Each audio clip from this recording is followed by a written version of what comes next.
Ça vaut le coup de tout laisser pour Dieu et de jouer le jeu de la confiance. Je crois que les peurs tombent au fur et à mesure qu'on se rend compte que Dieu nous accompagne bien plus qu'on ne pense. Il est présent même si on ne le voit pas. Et il nous donne assez de petits signes. Il faut être attentif aux petits signes qui se présentent parce que ça fait toucher du doigt et on peut passer à côté. On peut vivre dans la vitesse, mais peut-être qu'avec l'âge, moi j'apprends à savoir un peu plus m'arrêter. Et oui, faut pas avoir peur.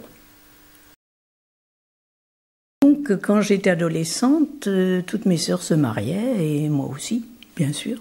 Je me suis dit pourquoi pas. Et j'avais même un petit copain, ça allait bien. Et en même temps, j'ai été travaillée par une question. Il ne faut pas louper ta vie. Qu'est-ce que tu vas faire? Et une autre question assez fondamentale, mais Dieu, est-ce qu'il existe? Et s'il existe, qu'est-ce qu'il veut de moi? Et ça m'a travaillé plusieurs années. En même temps, il y avait un groupe de JAC, la jeunesse agricole catholique, à ce moment-là. J'y participais surtout aux grands moments, pour les fêtes. J'ai écrit au journal en disant mes problèmes.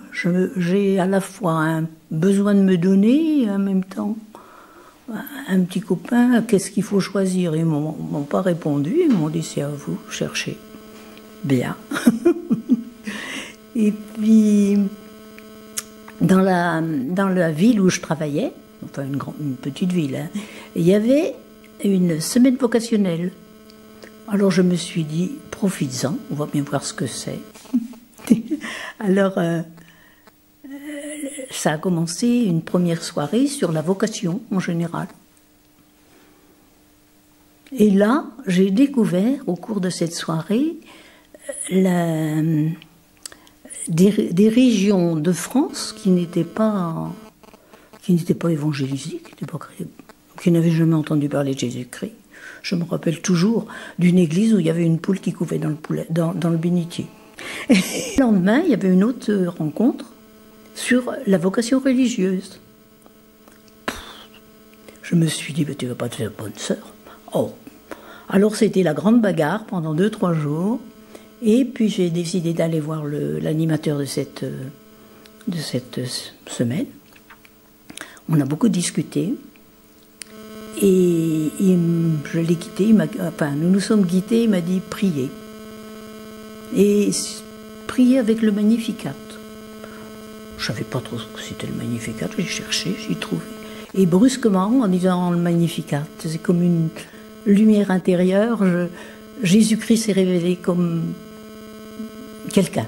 C'était plus un Jésus du passé, il était là, et cette phrase, le Seigneur fait en toi des merveilles.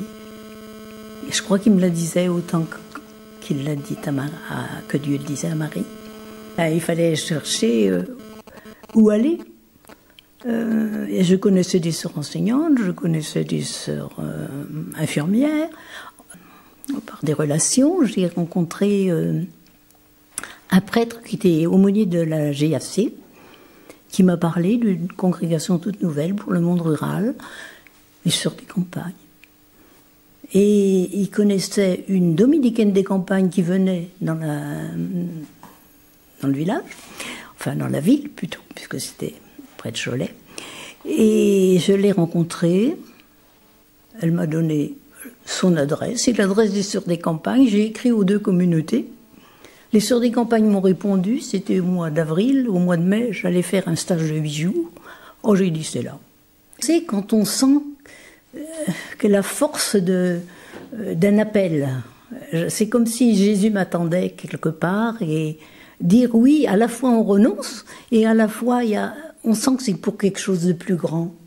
Alors, la renoncer à la famille, c'est vrai, c'est dur. J'ai jamais regretté le choix de vie que j'ai pris. Et je crois que je l'ai vécu dans la foi, en me disant, Bon, il y a eu des moments durs, ça ne veut pas dire qu'il n'y en a pas eu, oui.